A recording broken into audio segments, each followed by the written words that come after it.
종종 우리가 운전하다가 보면은 경찰차를 보거나 혹은 교통 순경을 만나게 되면 자기도 모르게 의식이 돼서 말이죠. 내가 안전벨트를 제대로 하고 있나, 규정 속도는 제대로 지키고 있나 이렇게 살펴보게 되어지죠. 어떤 사람은 경찰을 만나면 순간적으로 맥박이 빠르게 뛰고 가슴이 두근거리고 그렇게 초조해지기도 한다는 거예요. 그도 그럴 만한 것은 운전하다 보면 한 번쯤은 이 교통 경찰에 붙들려서 이 차량이 정지를 한번 당해봤다거나 검문을 받아봤다거나 아니면 또 뭐 범칙 사항이 있어서 과태료를 끊겨보았다거나 이런 경험들이 있다 보면 더 그럴 수도 있겠죠. 사실 제복 입은 이 경찰관에게는 차량을 세울 수도 과태료를 물릴 수도 있는 그 국가가 그들에게 부여한 그런 권세가 있는 것이죠. 그래서 때로 무슨 교통이 마비되든 혹은 뭐 여러 가지 신호등이 고장난다든지 어떤 도로 사정에 어떤 어려움이 있으면 경찰들이 직접 나서죠. 수신호로 통제해 버립니다. 그래서 가던 길을 막기도 하고 돌아가기도 하고 그렇게 합니다. 나는 직선으로 가는 것이 빠른 것이지만 그러나 경찰이 우회하시오 돌아가시오 하면 먼 길이라도 그 지시를 따라야 하는 것은 그것이 바로 그들에게 국가가 허락한 권위가 있기 때문입니다. 그럼에도 불구하고 어떤 사람들은 또 그런 공무집행에 방해를 하면서 음주측정에 거부를 하면서 오히려 경찰들에게 위협을 가하고 또 욕설을 하고 혹은 뭐 또 주먹질까지 하고 말이죠. 이런 일들도 없지 않아 있는 것입니다. 권위가 무너지는 그런 시대. 여러분 학교는 어떻겠습니까? 우리 자녀들이 있는 학교는 저희 어릴 적에만 해도 선생님은 그야말로 스승이고 선생님의 말은 법이고 막 떠들다가도 선생님이 교실에 들어오면 다 쥐죽은 듯 조용하고 그것이 당연한 것인데 지금 그렇지 않습니다. 그래서 마치 교실 붕괴라고 하는 말이 그야말로 자연스럽게 다가오는 그런 시대입니다. 학생들은요 선생님 말을 잘 듣지 않습니다. 자기 임의대로 이어폰 꽂고 음악을 듣기도 하고 혹은 수업 시간에 딴 짓을 하기도 하고 그러다가 선생님에게 여러 가지 훈육이라도 받으려 치면 부모에게 이르고 학교폭력위원회 또 그렇게 고발하고 이런 일들이 벌어지는 것입니다. 선생님의 권위를 무시하고 권위가 무너지고 당장의 학생들의 인권을 존중한다라고 하지만 그것은 오히려 그 아이들이 살아갈 세상 가운데 존중을 무너뜨리는 질서를 무너뜨리는 것들은 아닐까 우려가 되는 것입니다. 우리 가정들은 어떻습니까? 가정에는 여전히 부모의 권위가 살아있습니까? 부모의 말에 잘 순종하고 있습니까? 부모는 정말 뼈 빠지게 그야말로 등골이 휘어지도록 열심을 다해서 그렇게 돈을 벌어서 자녀들을 그렇게 어렵게 뒷바라지하고 온갖 사교육을 다 시키고 하지만 정작 자녀들은 부모와 거리가 너무 멉니다. 하루가 다 지나도 부모와 대화하는 것은 고작 다녀오겠습니다. 다녀왔습니다. 그렇게 존대하는 것도 있나요? 갈게 왔어 이러면 끝이죠. 지방에 들어가서 그렇게 끝나는 거예요. 여러분 부모님의 권위가 사라지고 선생님의 권위가 사라지고 공권력의 권위가 사라지고 이런 세상에 많은 것들의 권위들이 여러분 권위적인 권위주의는 당연히 사라져야 되겠지만 그러나 권위 자체가 무너지면 권위 자체가 사라지면 그 공동체는 그 사회는 혼란하고 무질서할 수밖에 없게 되어지는 것입니다. 안타깝게도 우리가 사는 이 시대 가운데 수많은 권위가 무너지는 그래서 혼돈을 그야말로 초래하는 이 세상 가운데 오늘 우리는 과연 어디에서 회복을 꿈꾸며 바라볼 수가 있겠습니까? 먼저 오늘 신앙인들은 이 근원적인 이 권위 예수 그리스도의 말씀으로부터 이 권위의 회복이 시작된다는 사실을 깨달아야 하는 것입니다. 오늘 예수님께서 갈릴리의 한 회당에 들어가셔서 말씀을 전하시는데 여기 사람들이 반응이 놀라운 거예요. 깜짝 놀라는 겁니다. 예수님 말씀 전하실 때 야 다르다 이러면서 그들이 뭐라고 표현하느냐 22절에 보니까 이는 그가 가르치시는 것이 권위 있는 자와 같고 서기관들과 같지 아니함일러라. 예수님 말씀 전하시는데 야 이건 권위가 있으시네 권세가 있다라고 지금 사람들이 평가하는 거예요. 그러면서 비교하기를 서기관과 다르네 이렇게 말하는 거죠. 여러분, 당시의 서기관들은요, 성경 박사입니다. 성경에 대해서 모르는 바가 없어요. 성경을 가르치려 싶으면 예수님도 훨씬 더 능가할 수 있을 거예요, 이 서기관들이. 그런데 그들의 가르침은 단순한 성경의 전달이죠. 구약의 그냥 전달이죠. 구약의 이런 내용들 저런 내용들을 하나하나 읽어주고 그것을 해석하고 낭독하는 것에 불과한 것이죠. 그래서 예수님은 달랐다는 것이죠. 예수님 말씀을 전하시면 그 말씀이 경이롭고 놀라운데 그야말로 그 듣는 자로 하여금 깨달음만 있는 것이 아니라 그 듣는 자로 하여금 삶이 변화되게 하는 놀라운 권위가 그 말씀 안에 있다. 그 이야기를 하는 것입니다. 여러분, 이 이야기는 특별히 예를 들면 예수님을 만난, 예수님께 말씀을 듣는 많은 이들 가운데 나타나죠. 그 중에 하나의 예는 야곱의 우물가의 한 여인입니다. 예수님이 한 여인을 만나기 위해서 일부러 사마리아 성에 찾아갔고 야곱의 우물가에 다다랐을 때 한 여인을 만나게 됩니다. 그 여인은 놀랍게도 5명의 남자를 거쳐서 지금에 있는 남자도, 함께 사는 남자도 그의 정확한 남편이 아니었던 거예요. 예수님께서 물을 좀 달라라고 그렇게 이 말을 건네면서 복음 전도를 이어가기 시작하죠. 그러면서 나중에는 내 남편을 데려오라 하니까 나는 남편이 없습니다. 5명의 남자도 내 남편이 아니었거니와 지금 있는 남자도 너의 정확한 남편이 아니니 네 말이 맞다. 이렇게 그의 삶에 대해서, 그의 과거에 정확하게 꿰뚫어보는 예수의 말씀 앞에 그의 마음이 무너지기 시작했어요.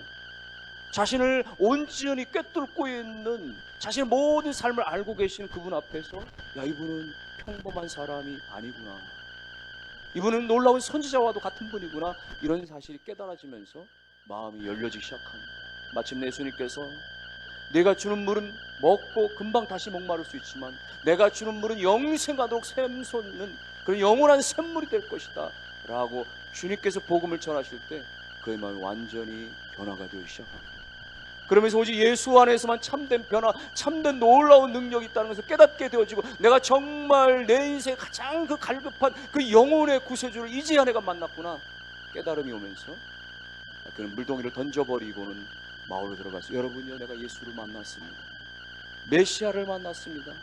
그분을 만나보십시오 라고 그렇게 전도하는 전도자가 될 수 있었습니다. 전에는 자신의 그런 그 과오 때문에, 자신의 연약함 때문에, 자신의 문제 때문에 사람들의 눈을 피해서 다녔는데 이제는 복음을 듣고 예수를 만나고 나서 그런 담대하게 복음을 전하는 자로 바뀌어질 수가 있었던 것입니다. 여러분, 이것이 예수님의 말씀을 들을 때 진정으로 삶이 180도 바뀌어지는 인생의 변화입니다. 그 예수님의 말씀은 오늘날에도 여전히 우리 가운데 권세가 있었습니다. 그 예수의 말씀을 들을 때, 그 권위 있는 말씀이 우리 가운데 들려질 때 삶이 바뀌어지고 인생이 바뀌어지는 줄로 믿습니다. 제가 과거에 오래전에 섬겼던 한 교회는 김용환 씨라고 하는 분이 있었는데 이분 아내는 집사님은 열심히 정말 새벽 기도도 잘 빠지지 않는 아주 성실한 그리스도인이었어요. 안타까운 것은 이 남편이 아내를 너무나 핍박하는 것이었습니다. 새벽 기도를 마치고 오면 어느 날은 말이에요, 문을 안 열어주는 것이, 심지어 어린아이를 데리고 갔다가 왔는데 그 아이와 함께 그 겨울 새벽에 밖에 동동 구를 때까지도 말이죠, 문을 안 열어주고 그 정도로 매몰차게 냉대했던 인물이었습니다. 그럼에도 불구하고 이 아내는 끊임없이 남편의 변화와 하나님의 임재를 경험할 수 있도록 눈물로 계속적으로 기도합니다. 어느 날 우연찮게 이 남편이 억울하게 누군가로부터 누명을 쓰게 되어졌고 그 일로 인해서 구치소에 수감하는 그런 일이 있어지게 됐습니다. 아내 집사님은 남편을 날마다 찾아가면서 면회하면서 기도로 계속해서 이어갔는데 이 사실을 잘 알게 된 그 집사님의 친한 다른 한 집사님이 이 남편에게 편지를 보내게 됩니다. 성경 말씀 빼곡하게 적어서 그리고 구원의 복음에 대해서 쭉 이야기를 하면서 그렇게 편지를 보내죠. 처음에는 무시를 했습니다. 그러다가 나중에 결국은 한 통 두 통 이 성경적인 말씀의 편지를 읽어가면서 그의 마음이 열려지기 시작했어요. 그래서 내가 좀 더 예수 그리스도를 알아보자라고 하는 뜻 가운데서 구치소에서 성경을 읽기 시작했고 마침내 성경을 읽다가 성령의 임재를 경험하면서 그는 자신이 얼마나 죄인인지를 깨닫게 되어지면서 무릎 꿇고 회개하게 되죠. 그의 삶이 완전히 바뀌어져서 그때로부터 구치소에서 얼마나 열심히 사는지, 매일같이 일찍 일어나서 자기가 스스로 모든 감방 안의 것들을 다 도맡아서 그렇게 청소하고 감당하고 말이죠. 다른 제수자들 가운데 모범이 되어지는 모습들을 보이다가 결국은 출소한 다음에 자신의 잘못을 다 아내에게 뉘우치어 고백하고 사과하고 용서를 구하고 그리고 마침내 온 가족과 함께 그렇게 은혜롭게 신앙생활을 하게 되어진 것입니다. 여러분, 예수님의 권세가 있는 그 말씀이 임할 때, 예수님의 그 능력의 말씀이 임할 때 완악하고 정말 강팍했던 심령이 완전히 바뀌어지고 변화되는 그런 놀라운 역사가 일어나는 것이죠. 이런 말씀의 역사들은 그야말로 너무나 비일비재한 것이에요. 너무나 많은 것을 알려지고 알려지지 않은 많은 가운데서 말이죠. 얼마나 많은 말씀의 역사로 말미암아 변화의 심령이 나타나지를 모르는 것입니다. 90년대 말에 강남의 청담고등학교에 그 소위 짱이라고 불려졌던 장요셉이라고 하는 청소년 하나가 있었습니다. 그는 학교 전체를 그야말로 늘 그렇게 불안 가운데 늘 패싸움을 하고 다른 학생들 괴롭히고 돈을 갈취하고 늘 그렇게 말이죠. 문제를 일으켰던, 집안에서는 학교에서는 늘 그야말로 문제아로 그렇게 살았던 존재였는데 아주 우연찮게 그 어느 전도 집회에 참석을 하게 됐고 거기서 말씀을 듣는 순간에 모든 완악했던 마음이 한순간에 무너지게 됩니다.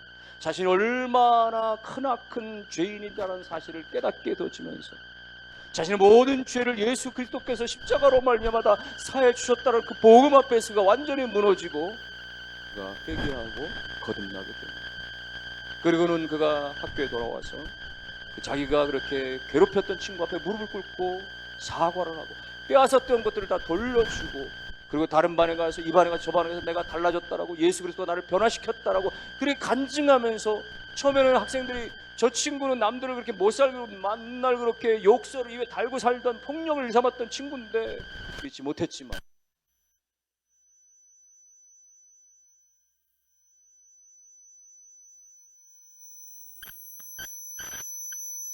교회를 다니는 친구들 가운데 국기 개항대 기도 모임이 결성되어져서 하루에 수업이 시작되기 전에 먼저 학교 나와가지고는 20분 동안 함께 찬송하고 국기 개항대 앞에 모여서 선생님들로서 학생들로서 기도하고 그런 시간들을 갖게 하는 거룩한 부흥의 운동을 일으키는 그런 존재가 될 수 있었다는 거죠. 여러분, 한 사람이 아무리 완악하고 아무리 많은 사람들 가운데 그렇게 그야말로 저주스러운 삶을 살았다고 할지라도 하나님의 말씀이 임하는 순간에 그 말씀은 권세가 있고 능력이 있기 때문에 그 삶을 바꾸고 변화시키는 놀라운 역사가 일어나게 되어지는 것입니다. 오늘 이 권세 있는 하나님의 말씀이 여러분 가운데 여러분의 가정의 배우자와 자녀들 가운데 임하셔서 여러분의 삶이 여러분의 인생 가운데 가정의 모든 성품이 바뀌어지고 인생이 바뀌어지고 삶이 새로워지는 귀한 은혜의 역사가 일어나기를 주님의 이름으로 축원합니다.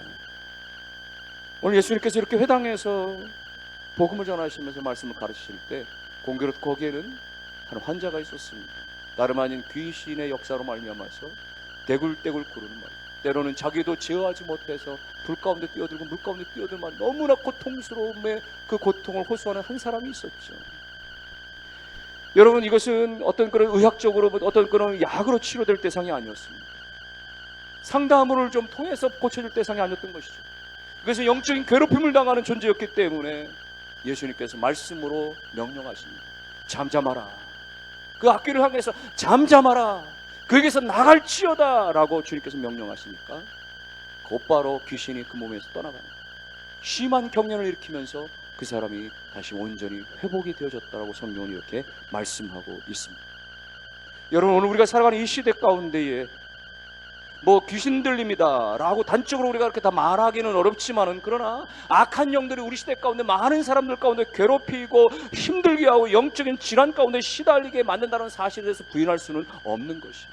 악한 영은 오늘 많은 사람들 가운데 죽음으로 몰고 가게 하고 또 우리 많은 사람들 가운데 불신의 세상으로 끌고 가게 하는 데에 악한 영들은 끊임없이 그야말로 혈안되어져 있기 때문에 그런 것입니다. 여러분, 생각해 보십시오. 우리나라는 20년째 OECD 국가 가운데 자살률 1위를 여전히 기록하고 있지 않습니까? 지난 20년 동안에 매년이면 한 해 동안에 14,000명의 사람들이 극단적인 선택을 하는 거예요. 여러분, 이것은 단순한 사회적인 어떤 그런 기형의 어떤 모습으로만 우리가 치부하고 말 것이 아닌 것입니다. 뭐 자살의 원인은 다양하죠. 그 가운데는 대부분 많은 사람들은 우울증 가운데 시달리다가 그런 정신적인 질환 가운데 그런 선택을 하는 사람들이 있고, 안타깝지만 또 자살을 부추기는 그런 사이트들이 운영되어지고, 또 어디서 만나서 함께 그렇게 자살을 기도하자, 이런 그런 잘못된 그런 것들이 형행하고 말이죠. 여러분, 이것을 단순히 사회적인 어떤 문제로만 볼 수 있는 것이 아니라 그 이면에는 이 번성한 대한민국 이면 가운데 끊임없이 그야말로 어둠으로 몰고 가고 있는 악한 영들의 역사임에 대해서 부인할 수 없는 것입니다. 여러분, 미국이나 캐나다 가운데 여러분 뉴스에 보면은 그 펜타닐이라고 하는 그 마약에, 신종 마약에 중독돼가지고 사람들이 말이죠, 길거리에서 완전히 몸이 꺾여진 채 말이죠, 그렇게 미동도 없이 말이죠, 그렇게 고통스럽게 그러다가 말이죠, 수많은 사고를 당하고 거리에서 죽어져 나가는 사람들이 얼마나 많은 것을 보게 됩니까? 여러분, 대한민국 가운데 하루에, 어제도 오늘도 매일 38명의 사람들이 죽어나가고 있는 것이에요. 스스로 자신의 목숨을 끊고 있는 것이에요. 이것을 단순히 어떤 사회적인 어떤 병리적인 어떤 요소 이후에서만 찾을 수가 있겠습니까? 오늘 악한 영들의 역사에 대해서는 우리가 믿음으로 선포하고, 예수 그리스도의 이름으로 말씀의 그 권세로 말미암아 오늘 우리 가정과 오늘 우리의 모든 삶과 이 사회와 이 땅 가운데 악한 영들이 더 이상 춤추지 못하도록, 더 이상 발악하지 못하도록 예수 그리스도의 이름으로 그 권세로 말미암아 선포하고 능히 이겨내는 우리 모두가 될 수 있게 되기를 주의 이름으로 축원합니다. 청소년들 가운데서는 일부 청소년들이 게임에 중독돼서 말이죠, 컴퓨터 게임에 그냥 게임에 빠져 있는 것이죠. 학교에서는 그냥 몽롱한 거예요. 겨우 집에 와서 말이죠, PC방에 달려가서 말이죠, 그 게임 앞에 서는 순간에 눈이 초롱초롱해지기 시작해요. 학교 가면은 공부가 머리 안 들어오고 칠판이 그냥 컴퓨터 모니터로 그렇게 보여지고 말이죠. 여러분, 게임에 중독만 있습니까? 알코올 중독에, 도박 중독에, 마약 중독에 여전히 우리 사회에 이런 것들이 만연한 것이죠. 뿐만 아니라 얼마나 많은 사람들이 다양한 이유들 때문에 무력감 가운데 시달립니까? 공허함 가운데 빠져 있습니까? 우울감 가운데 빠져 있습니까? 공포감 가운데 빠져 있습니까? 여러분, 이런 모든 것들은 넓게 보면 다 정신적인 아픔의 상처라고 말할 수가 있는 거예요.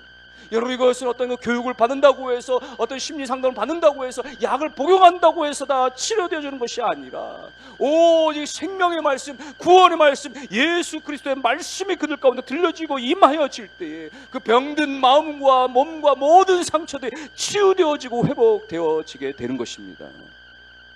그러므로 예수 그리스도의 말씀은 우리의 죽어진 영혼들이 다시 깨어나게 되어지며, 심지어 예수 그리스도의 말씀은 우리의 상한 육체들도 치유하고 고치시는 은혜가 있음을 믿으시기를 주의 이름으로 축원합니다. 복음서에 보면은 한 로마 백부장이, 그는 유대인이 아니었지만 예수에 대한 소문을 너무 많이 들었어요. 자신의 안타까운 사연 하나를 가지고 예수님께 달려와서 엎드려서 예수님께 도움을 구합니다. 예수님, 제 하인 가운데 중풍병으로 거반 죽게 됐습니다. 도와주십시오. 예수님께서, 그래, 내가 너희 집에 가서 그걸 고쳐주마.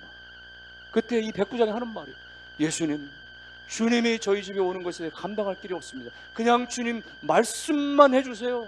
그러면 나을 줄로 믿습니다. 이렇게 고백하는 거죠. 이 백부장은 예수님의 말씀에 대한 그 권위를 믿었던 거예요. 예수님의 말씀은 놀라운 권세가 있기 때문에 굳이 오셔서 무슨 환부에 손을 대고 어떤 것들을 안 하셔도 그냥 이 자리에서 말씀하시면 시공간을 초월해서 예수 그리스도의 말씀에 놀라운 권세가 있으면서 믿었던 것이죠. 그 놀라운 믿음에서 예수님 너무나 감개에 무량해서 말이죠, 내 믿음이 크도다, 믿은 대로 될지어다, 그렇게 말씀하셨어요. 그 순간 그 지역을 떠나서 그 하인은 그 즉시에 나와버리고 말았다라고 성경은 기록하고 있는 것입니다. 여러분, 이 사건은 뭘 말하는 것이요? 예수 그리스도는 우리의 모든 오감을 뛰어넘어서, 우리의 모든 시공간을 뛰어넘어서 예수 그리스도의 말씀은, 그 말씀이 임하는 순간에 모든 것 가운데 우리의 개인이나 집단이나 공동체나 모든 것 가운데 변화를 줄 수 있을 뿐만 아니라 치유를 가져다주는 놀라운 은혜임을 믿으시기를 주의 이름으로 축원합니다. 말씀이 임하면 우리 영혼만 치료되어지는 것이 아니라, 우리 영혼만 고침받는 것이 아니라, 말씀이 임할 때 우리 약한 육체도, 이 영혼의 통제를 받는 약한 육체도 하나님의 은혜로 말미암아 강함이 일어나고 회복이 일어나게 되어지는 것이죠.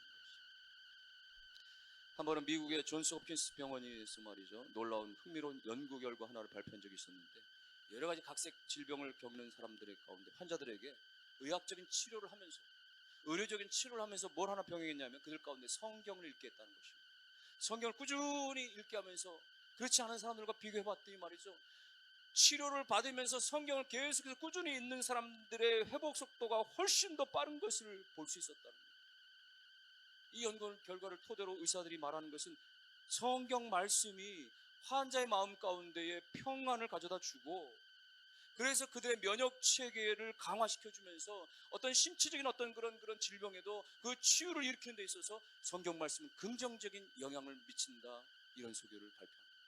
여러분, 이것이 바로 과학적 측면에서, 의학적 측면에서 하나님의 말씀이 오늘 우리의 육신 가운데도 얼마나 큰 유익을 끼치는가를 구체적으로 보여주는 대목이 되는 것이죠.